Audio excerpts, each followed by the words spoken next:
Welcome to Edbrand's podcast.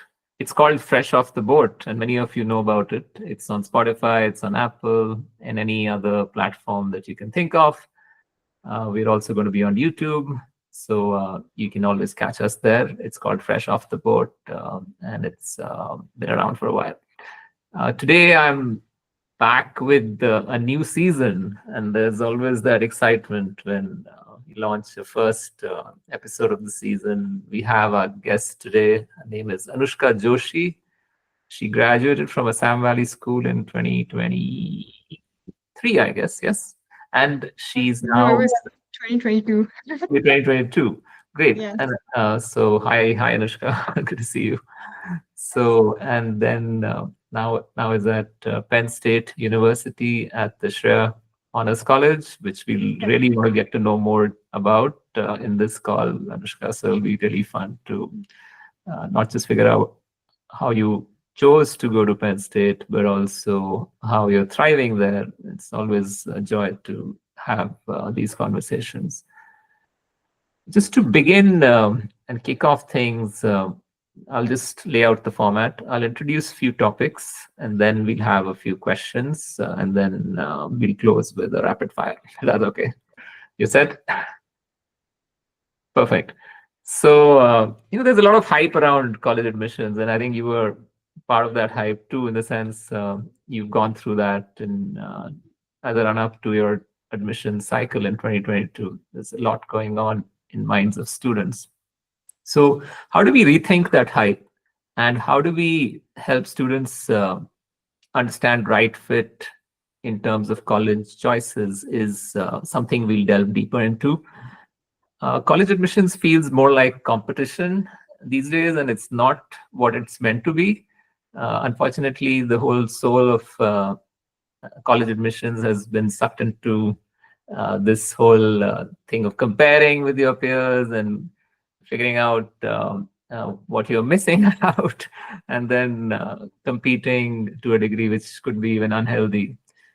However, it wasn't meant to be like this. It was supposed to be a rite of passage for self-exploration, for self-discovery, for really getting to know things beyond just prestige and ranking and chasing one kind of school which looks good on your resume or something that your uncle and aunt back home would be proud of. Instead of that,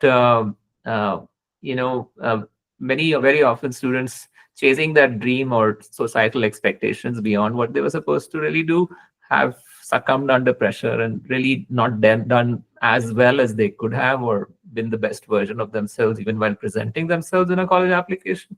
So there's a lot going on. College is not a trophy. Just getting into college is not a trophy. It's a launch pad.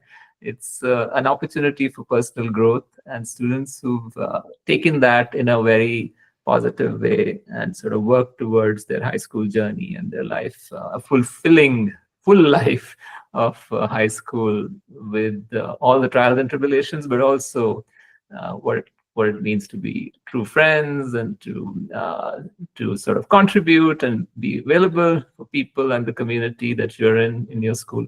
All of that is kind of losing out. Kids are under a lot of pressure to perform and to succeed. So the values of what to look for in college also changes with the mindset that you have if you're always comparing and competing and contrasting your life with other people, and that gets clouded completely. What's important is for students is to figure out where you will grow as a person and not be the same student as you were in high school when you go to college, and not necessarily go to a college where you look the best. So I think these false appearances can be fairly harmful. And I think our first segment of the story with Anushka is trying to kind of demystify this whole idea of what a good college is for a student. So Anushka, tell me a little bit about your college admissions process. I know we were a part of it, but now reflecting back, you would have thought about things that you did right while researching colleges, or maybe things that you could have done better, or what kind of support you would have gained from, and things that you would like to share with people now in the 11th grade or 12th grade researching schools. Yeah, so I actually took a gap year after my high school. So I passed out in 2022 from my high school, and then I got my admission in 2023. So the reason I took the gap year was because I lived high school to the fullest, and I was involved in a lot of different extracurricular activities, a lot of stuff, and yeah, I've enjoyed life to the fullest, but I kind of also wanted to take a bit of a breather because I wasn't really sure um what I wanted to do in college. And yeah, like you said, it's such a difficult decision sometimes. What college, what program do you have to go to, and do you have to be 100% sure about it or not? And again, you could also, now that I've been exposed to American education, I've learned more about undeclared majors that enter in, who kind of explore their freshman year other majors, and that's an option also for people. But yeah, I did an internship during my gap year, and then I knew a bit of programming and coding before that, and I kind of enjoyed it, and I decided to pursue this major. And then it came down to selecting colleges and universities that I want to apply to. So for me, I mean, prestige is definitely something important too when it comes to colleges, because well, you have to have a good networking environment, right, in your college. Right now, if you look at the job market, it's not just about submitting a resume, it's about reaching out to people, talking to them, figuring out how your application could better stand out. And for that, a really good network is important, I would say. So Penn State, again, has one of the largest alumni networks in America, as far as the university is concerned. And apart from that, for me, something really important was location. I really wanted to be somewhere on the East Coast, and specifically Pennsylvania. My parents really wanted me to have relatives close by because, of course, you're going away to a country really far away, and it's sort of reassuring for your parents to know that you have someone nearby. And it kind of helped the transition become a bit more gradual for me too when I went there, with some family helping me move in. Because of course my parents can't be with me there all the time, and then you have like Thanksgiving break, other family events that they can attend there. So that was nice. And with Penn State, then I was suggested by my uncle who's there that you should look at the honors college there, and it's actually ranked second in America for one of the best honors colleges there. And that's how I made my decision. So with Shire, what is different is that they ask you to write 10 more extra essays apart from the Penn State application. And why they do that is they want to get a better grasp of your character, who you are as a person, whether you have, multidisciplinary interests and the passion to explore further than what is just asked in your classroom curriculum. And I would say that you should stress on that in your college applications as well, because it's not just about grades. Like as far as I know, Shire doesn't just look at your grades. Of course, they have like a minimum GPA requirement when you enter, or percentage for me, because I came from an Indian curriculum. Um, but they look for what you are as a person, what your personality is, what you stand for, and that's something that I could talk about much more in these 10 essays that I wrote in, rather than those general application questions that you have for Penn State. Yes, so I think my biggest advice would be just be genuine about the whole college process. Don't I think this is something I was told when I was seeking advice from Edbrand, was don't fall under college cliches, kind of avoid things like that, avoid extremes. And yeah, I enjoyed the whole college application process. I feel like answering those application questions kind of made me delve further into who I am as a person. It made me question a few things and realize what I want more. So, but yeah, but it was a good process for me. Thanks. I think that was a pretty good, overall wrap of how you went about your college selection, and how the process shaped you and helped you explore and discover, things about you through the writing process, especially in the honors college application. So wonderful. But was there something like a myth that you had about admissions which got completely dispelled beyond the things that you said, or even once you got there, when you started looking at the kind of students who were admitted to the honors college, uh, your understanding about so many options, as in there's not just the hype behind tier one private schools which everyone knows of. uh, the quality of students once you ended up at the honors college, how did that really help you understand that there is so much beyond just those big name schools? Yeah, definitely. I think a lot of people that my batchmates, my cohort that I met, they're from all across America itself.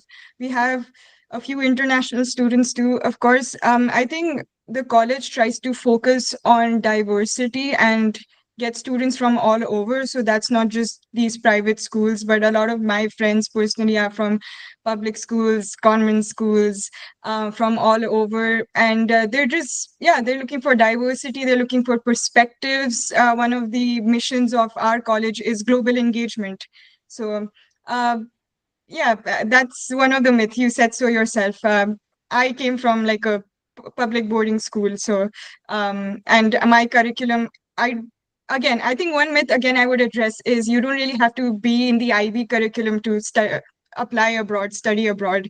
I've met some international students who studied IB, and of course, it's easier to sometimes transfer credits over. But for me, with my curriculum, I studied under the ICSE, ISC curriculum, and the transition to American education was pretty smooth for me as well. Freshman year, especially, a lot of the math courses, and because I'm an engineering major too, computer science falls under the College of Engineering. A lot of the math courses, the level of English there, it was pretty comfortable for me to adapt, especially with mathematics, I would say.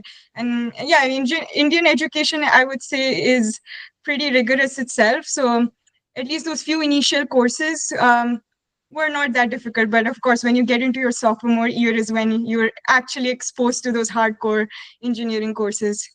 Yeah. Thanks. I think that's a good segue into how students should get ready for college. Now we are in the summer of 2025, and I know 2 years ago you were in the same boat where you had your visa and you were busy with your packing list and figuring out which items to take, and mom and dad trying to push in that snack into your bag, Yeah. the bed sheets, or but any other things, or which devices to buy, technology to carry, laptop or whatever other devices that you wanted. So there's a lot of excitement about taking things with you and making these lists before you plan your departure. So, but there's also an internal preparation required by students who sometimes, in the whole excitement of going abroad and into a new environment and settling in comfortably in a small dorm room with other roommates, uh, and sort of, sometimes it's playing in the back of our mind, but we really don't prepare ourselves internally. And I think that responsibility of succeeding academically and emotionally hits you once you are on campus a lot more. Uh, but there is a lot you can do to prepare yourself, and you can ask yourself what habits will serve you better when you are living alone on campus, away from home, in a new environment where you are, in a way, a minority, an international student. What are your rights and responsibilities? How do you uh, kind of fit in? How do you understand the language of the community? How do you sort of start looking at contributing to the life on campus? There are so many things that could make you more prepared before you set foot on campus, but the excitement of just going sometimes takes that away. It's also about our beliefs, right? Things that we need to reset. For instance, do we really know our true nature? How do we sort of fit in, not just in environments, but also academically, socially? How do we sort of discipline ourselves to become better versions of ourselves? How do we discern what's good for us, what thoughts, habits, actions can really help us grow in a global sort of student body environment where there is so much opportunity to appreciate diversity and opinions. So there's a lot going on, which in a university and a campus, which is attracting students from across the world, which can really help you grow in your thinking, in your behavior, and even in your words and actions. So my question to you is, what was it that you really took when you went to college, besides the stuff in your bags and what your parents wanted you to take? How did you prepare yourself mentally? I think I just went there with a really open mind, and as a person, it's very easy for me to adapt to a lot of things. So I wouldn't say I was surprised actually when I went there. I didn't miss home as much as I thought I would. I only missed home like on days when there were like festivals like Diwali where I would, sit around with my family. But they're like specific days. But um I think, yeah, the key is to be really open and adaptive in nature when you go there. One thing that I've noticed a lot is, so me coming from India, right, or like a lot of other Indian students, we look for people who look like us, talk like us, are very similar to us. And I've noticed a lot of them, um, hang out in a lot of Indian communities or join Indian clubs. But I would say explore beyond that. Don't just stick to your comfort zone. I have friends from all across America, even other international countries apart from India, and I've learned so much more about their culture, similarities between their culture and my culture, which I find really fascinating, trying their food out. So that's, I think, something important is that you should learn how to socialize with not only people who look like you, your own tribe, but go beyond that, because that's one of the advantages you have studying abroad. That's not something you would have if you were studying in India, right? And another thing is, yeah, living alone. I lived with a roommate my freshman year. My roommate was American. My current roommate is also American. Um, yeah, cohabitating with someone who you don't know at all, I think can be scary at first. But I think the key is to just communicate with them. I know a lot of roommates who haven't gotten along, and but it's simple. It's just as if you're living with someone else in a hostel.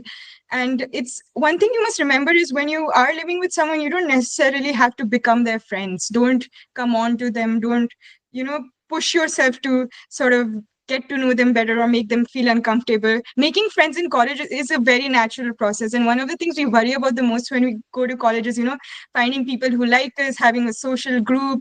That's definitely, yeah, I know it can be anxious, but I hope like this is reassuring, but it'll happen. It'll all be a very natural process. Penn State is such a huge university, and there are people from very different communities there with various different interests. My college, I found people who had similar interests. I joined a club tennis group at first, and that's how I made a lot of my friends from freshman year who played tennis as well. That's some similar interests we had. So an advice I would give is look for clubs, academic, whether it be academic clubs, sports, or other, interests that you have. Look for clubs, research about them beforehand so that you can meet people with similar interests, socialize with them, get to know the college better in that way.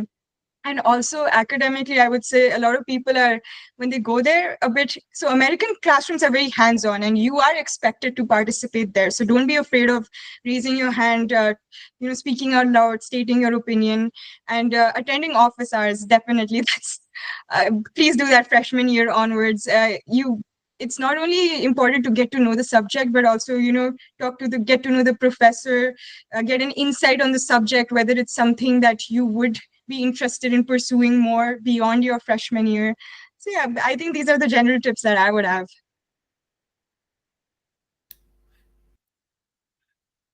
Thanks, Anushka. I think that also leads us to the next segment, which I wanted Yes. to focus on was academic preparation. University learning for many students from the national curriculum boards in India, or even the state government boards in India, is a huge shift in mindset. It's not just about passive consumption of information in a lecture in a classroom, but it's a lot more of active sort of engagement with your peers, with your professors, uh, and not just in classroom through discussion groups. but even through smaller discussion groups which are formed with teaching assistants, or even group projects that you end up doing. So it's definitely a big shift from, typically the CBSE or the ICSE system or the state board system. We do have the international baccalaureate. We do have Cambridge international boards, and also AP exams which are conducted. But each one comes with its own nuances, and not all students have that freedom and flexibility to sort of choose the courses that they would like. There is still some structure, whereas college and university life can be so liberating in that sense. You might think that you want to go in for a certain major, but you have the flexibility to take on gen ed courses, and then as you get feedback from professors, from your peers, and your own sort of voice tells you that, okay, maybe you need to switch gears and do something else. So there are students who do interdisciplinary majors. There are students who sort of choose a path that really shapes the intellectual identity. It all begins with being curious, I think, just meeting people, your roommates in class, or even outside of class, having discussions with professors during open office hours. So there are so many opportunities to even interact with speakers who visit campus, or additional random workshops that happen. So a university is a place where you can learn to fail as well, because that's how you grow. And there's opportunities to get involved in many things, projects, interdisciplinary research, get involved in, say, maker spaces. And even if you're not a techie, just try to figure out how you can support some of the initiatives. So having bold conversations, putting yourselves at risk, what other place can be better than going to university? So Anushka, tell me a little bit about the biggest shifts that you had in terms of learning, and which you really enjoyed, as well as though even you were challenged, you felt you wouldn't be the person you are today without them.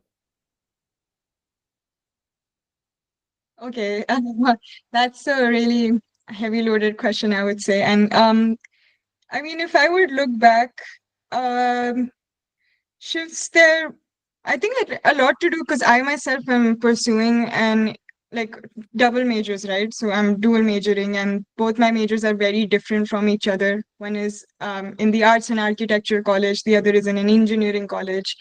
So Yeah, you it's can been tell us a a little bit bit more difficult about for each. me. Like, you can tell us a little bit about each of those. How did you choose them? And yeah, then answer the question, I Okay. guess. So I came in as a computer science major, but I was also a visual arts and design student in high school. That was like an extracurricular activity of mine, and I kind of missed that. I knew I could join a club for that, but I wanted a creative outlet in an academic space for me as well.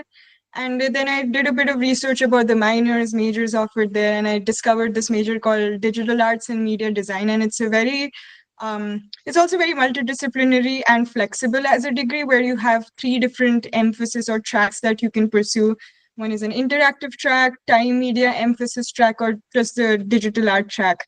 And I wanted to go with the interactive track, which is combining a lot of my programming and coding background to create visual elements that sort of help with human computer interaction.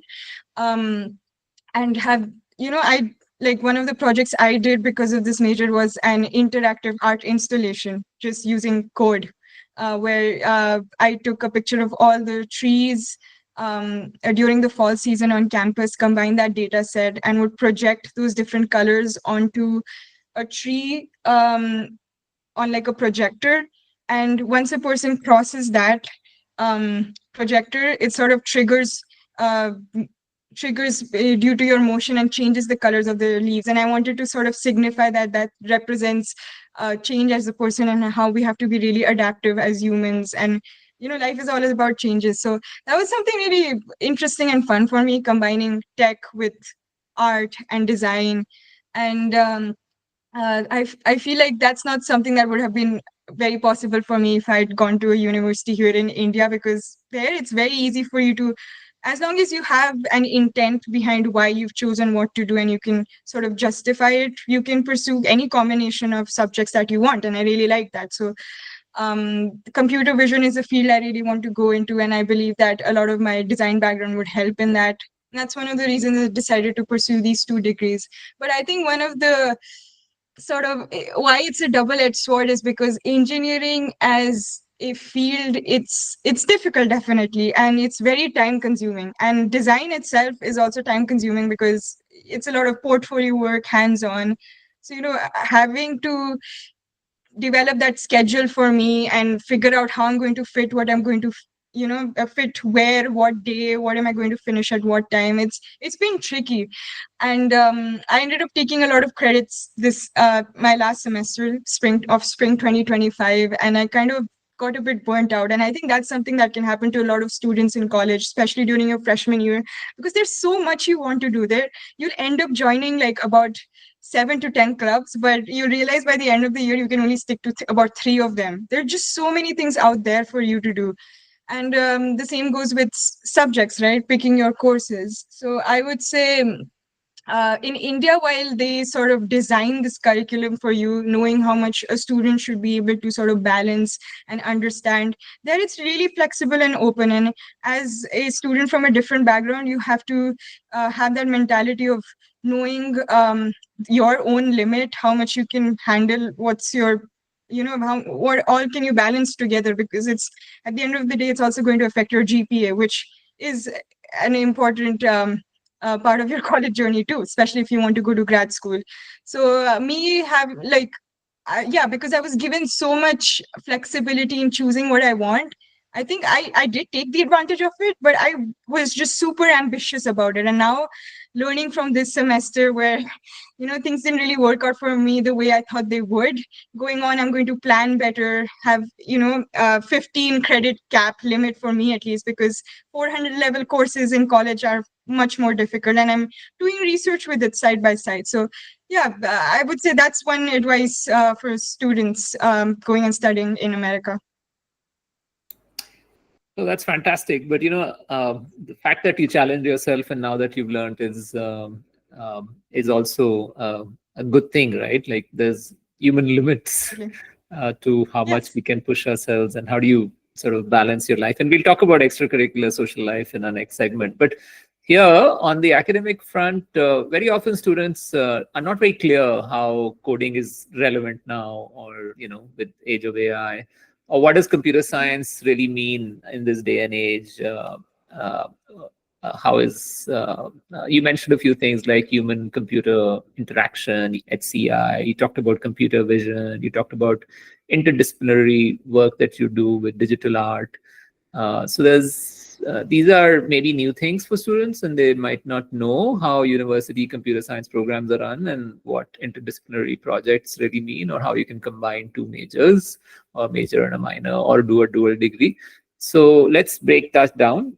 Computer science, HCI, computer vision, machine learning, data science, any of these topics, if you want to elaborate more by giving some examples. And you gave one example, which is a wonderful thing, to have resources available to do that digital art installation.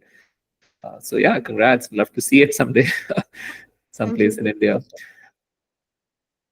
So yeah, I would say, so in freshman year when you enter as a computer science major in a lot of universities, so computer science initially was actually a mathematics like it could be called a mathematics degree. Initially, most computer scientists were mathematicians, and then because it's become so popular, it became a own like a major of its own. But when you enter as a freshman, a lot of the course requirements are a lot of math courses, which is calculus. It's very calculus heavy. Um, and if you take machine learning, it's a lot to do with linear algebra, deciding how to train and test the different data sets that you're building your model on. And machine learning, artificial intelligence, computer vision, these are really high level concepts, I would say. So as a freshman, they focus more on teaching you the fundamental concepts of computer science, which is data structures and different algorithms that you have to create, ways, methods that you can sort of design your idea behind how a model would work. So they sort of show you the tools how you can do that. But when you think about machine learning or AI, that has a lot to do with higher level mathematical concepts where you have biases involved, weights. You train your data and you try to optimize it in a way that it best predicts your um, prediction based on the data set you've trained it on. So these courses are normally really high level courses that you take either in your junior year or sophomore year. And as I know these are really big terms, so when people come as freshmen, they really want to, just directly delve into machine learning or artificial intelligence rather than those boring old data structure algorithm concepts or learning C programming, systems programming.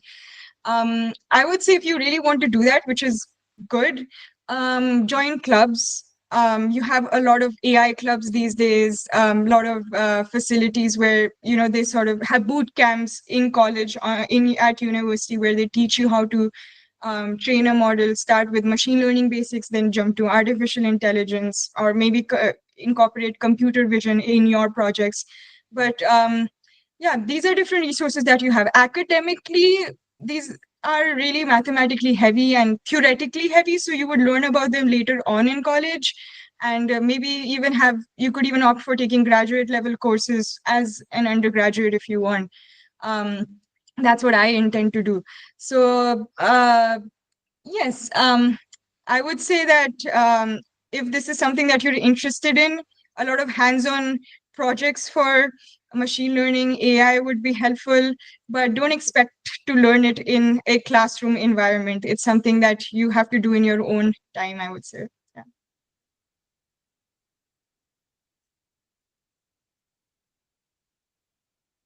Yeah. No, I think this is a very good sort of overview of the CS program at most schools. Now let's talk a little bit about the honors college program at public universities.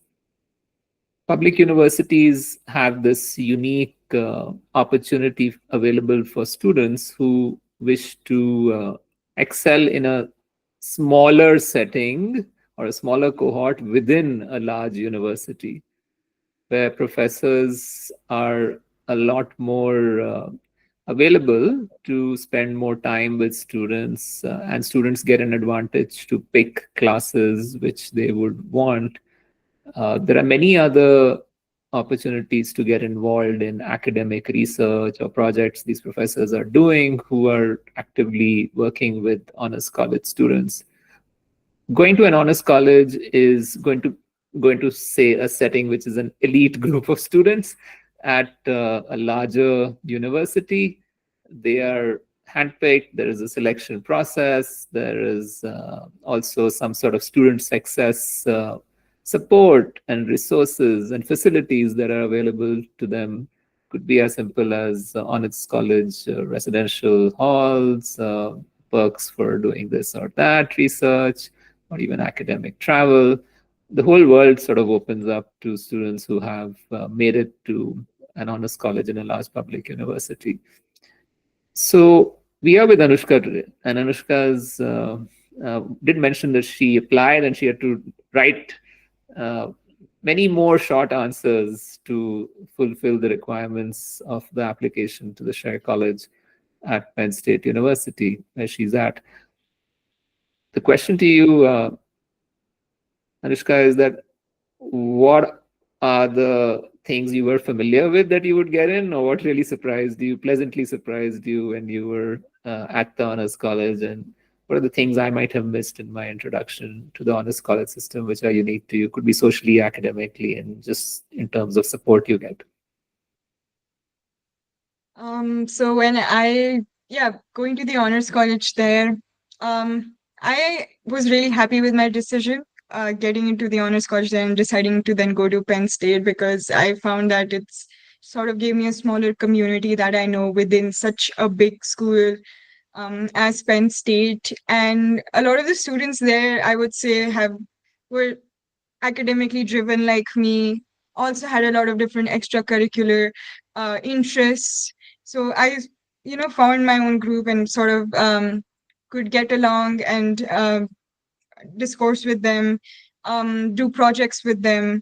one project right now that I'm working on is also combining sort of both my majors. Is a gamification project where I'm using a video game to teach people about pointers used in C programming using an LLM-backed model which generates these prompts. And this was an opportunity given to me as an honors option project for my systems programming course. So my peers, it's a group of 3 people, and the other 2 are also from the honors college. I could talk to them about the honors college system, what works there, what we like about them. Just having a similar background definitely helps. And yeah, they're very academically driven. I learn a lot from my peers at the Shire Honors College. And yeah, but doing this project right now, it's helped me a lot. In sort of understanding game design better, how that works. And I'm very happy to say that this is a game that we'll implement in the course, in the systems programming course that I'd opted for future students to sort of learn about these pointers. So it feels really happy to know that I'm making an impact somewhere. And that's something that Shire students are expected to do. Um, like computer science as a degree, it's very theoretically heavy, but what you apply when you get like an internship or a job or a research position, you're learning how to apply that practically in a field like setting, which can be quite difficult. And that's not something a classroom would teach you. Definitely have assignments in classrooms, but I would say with the honors option that I could take, I was allowed to curate this project more based on what I want to do and explore my creativity more. And that's something that they expect from honors college students. And yeah, all of them have ideas, so it's quite fun to collaborate with other honors college students. um, yeah, I think that's all I have to say for this question.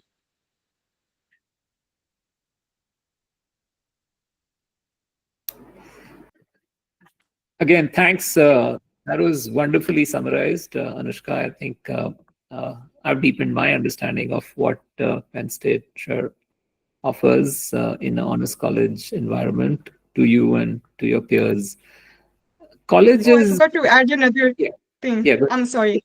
I think something I forgot to emphasize again was on research. So, as an honors college student, you have to, unlike regular undergraduate students, you have to write a thesis in your final year, which also gives you the flexibility of an integrated undergraduate program. If you want to do a master's in 1 year together with it, like a 5 year program, you can easily do that because you're writing a thesis for your undergraduate anyway, right?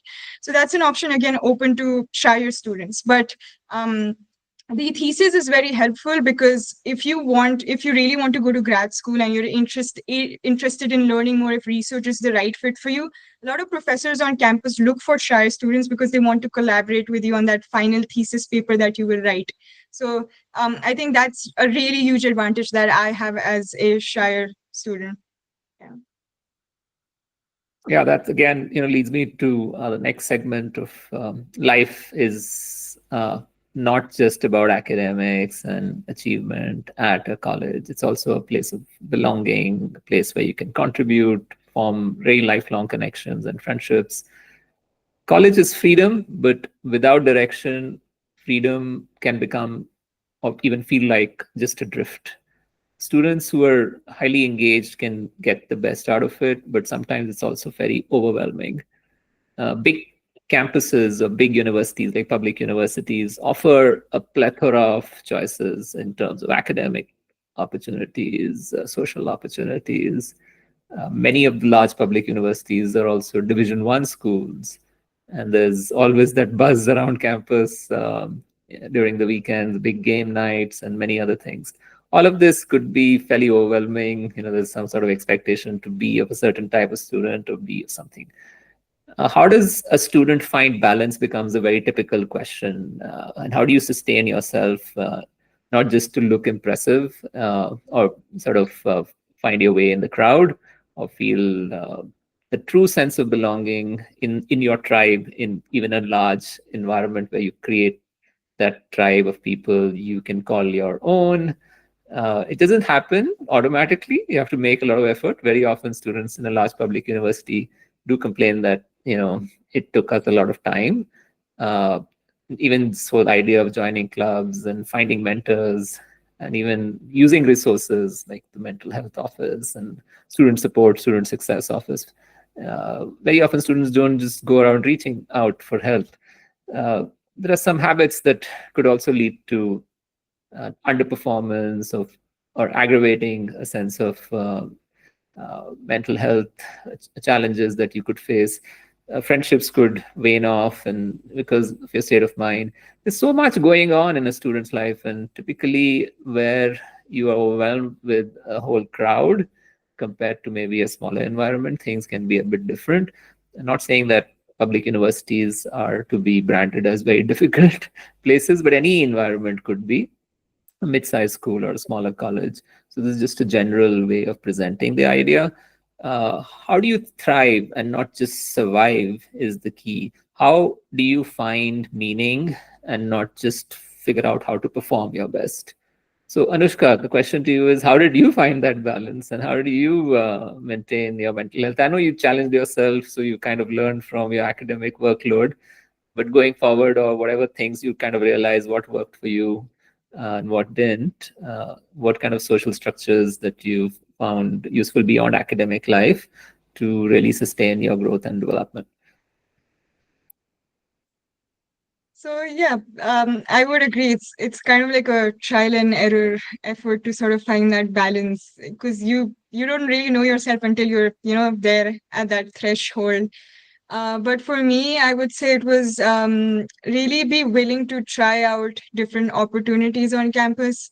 Like I feel like a really spontaneous example of this would be I went rock climbing for the first time outdoors during my spring break, and that's an activity. This was my first time rock climbing. I'd never pursued this activity, and I met a lot of people who are really good rock climbers, avid rock climbers, and who were willing to be really patient and teach me. And that's how I made friends. And now I have this whole rock climbing friend group, and I go to climb at least once a week or twice. And that's sort of like really good mental outlet.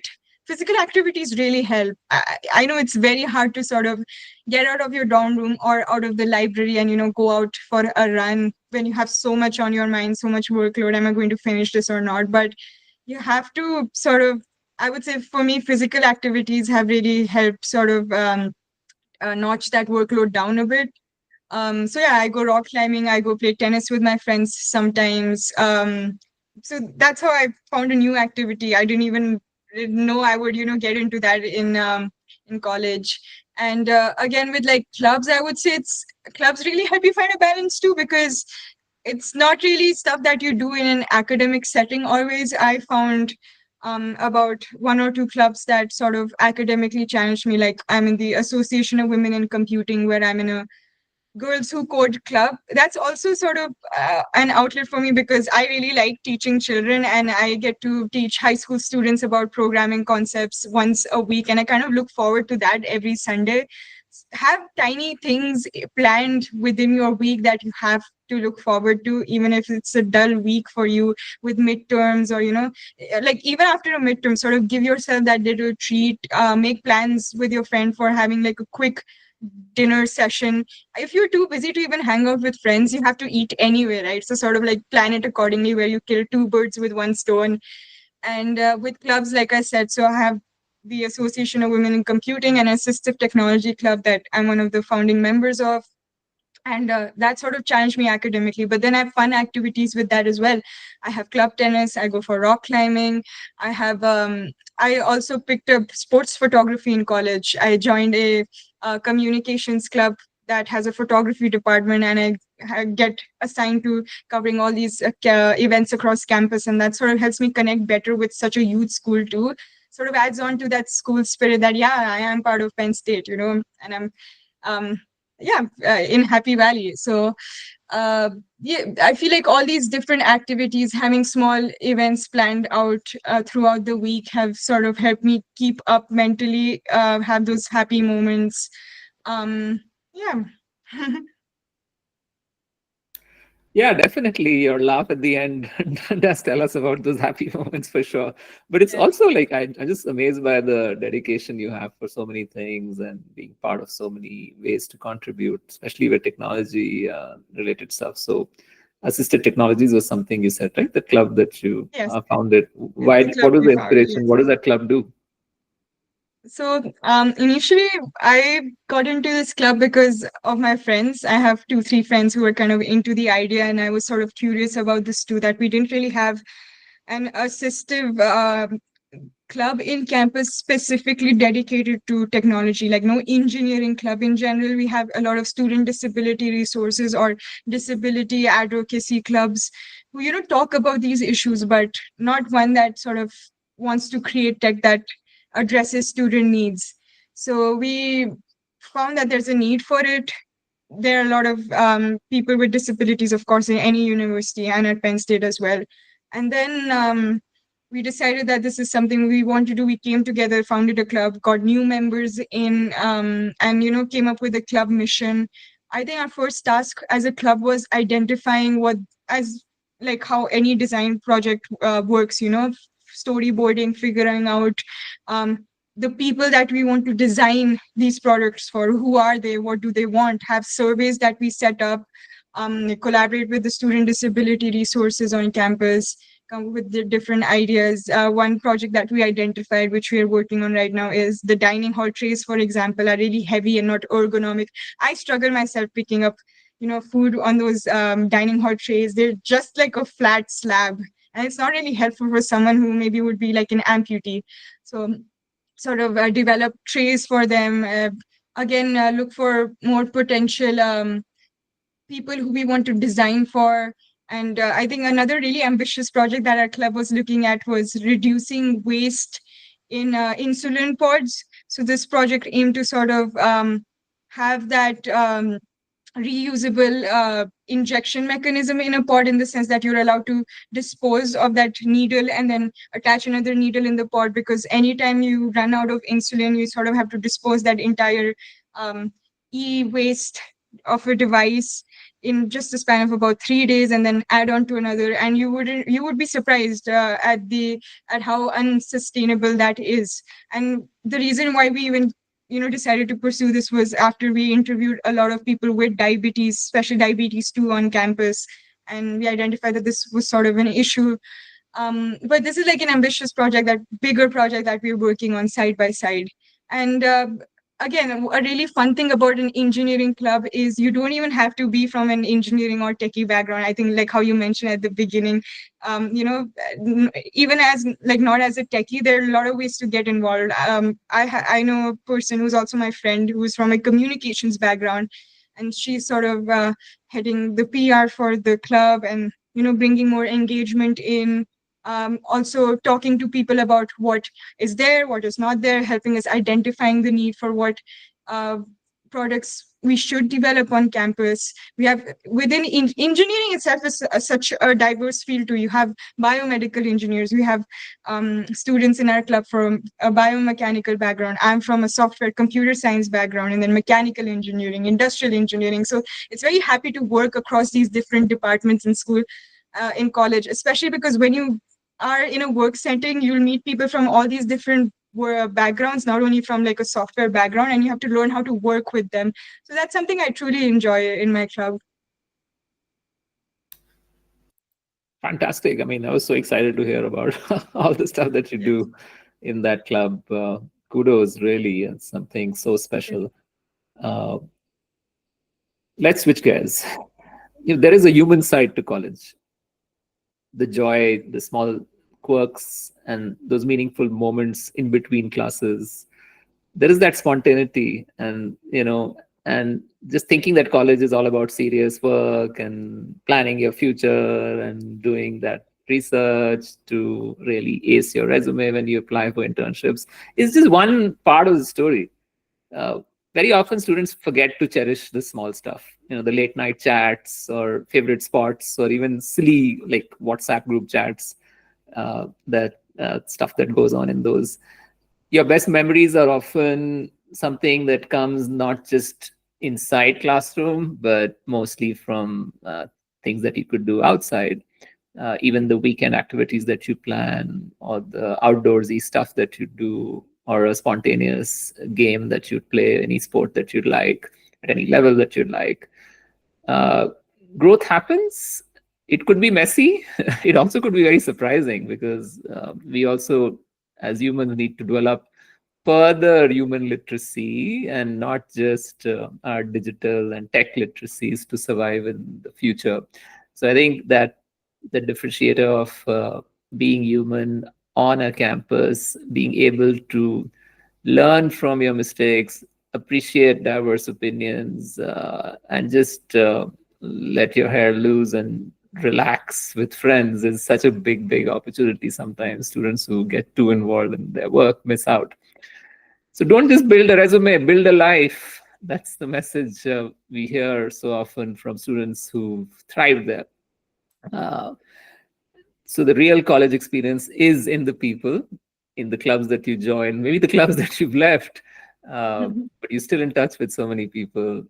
And so cherish those, cherish the joy that you get in small stuff, the quirks that you see in other people, which you laugh about, and also the meaningful moments, which will probably not come back after 4 years if your college is over.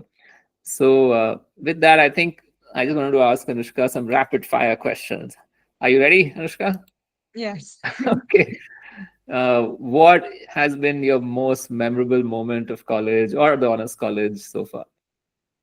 It was a Shire planned trip to New York for a day with my friends. Awesome. How far is it and how did you go and what did you do? It's about 3 hours of driving, and we mainly went to visit the Met.